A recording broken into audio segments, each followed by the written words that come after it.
চলে এলাম আর একটি নতুন রেসিপি তোমাদের সাথে শেয়ার করতে। তো দেখো আজ রান্না করব চুনো মাছের চচ্চড়ি। এই জন্য মাছটাকে প্রথমে এখানে লবণ হলুদ মাখিয়ে নিয়েছি।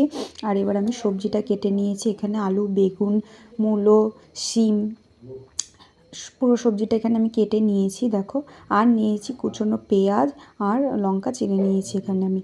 এবার আমি কড়াতে তেল বসিয়ে দেবো গরম করতে। সেই তেলের মধ্যে তেলটা গরম হলে মাছগুলো ছেড়ে দেবো। মাছগুলোকে ভেজে নিতে হবে। এই যে মাছগুলো আমার ভাজা হয়ে গেছে দেখো, মাছটাকে হালকা ভেজেছি। আর এই যে সেই মাছ ভাজা তেলের মধ্যে একটু রাঁধুনি ফোড়ন দিয়ে পেঁয়াজটাকে দিয়ে দিলাম। পেঁয়াজটা একটু লাল লাল হয়ে ভাজা এলে সবজিগুলো সব দিয়ে ভালো করে কষিয়ে নেব। কষানো হয়ে গেলে এই যে পরিমাণ মতো জল দিতে হবে। আর এরপরে জলটা ফুটে উঠলে চুনো মাছগুলোকে এর মধ্যে ছেড়ে দিতে হবে। দেখো মাছগুলোকে ছেড়ে দিচ্ছি। আর নামানোর আগে একটু ধনেপাতা কুচি অ্যাড করে দিতে হবে। এই যে চুনো মাছের চচ্চড়িটা আমার রেডি। ভিডিওটি যদি ভালো লাগে অবশ্যই লাইক, কমেন্ট, শেয়ার এবং সাবস্ক্রাইব করে দেবে।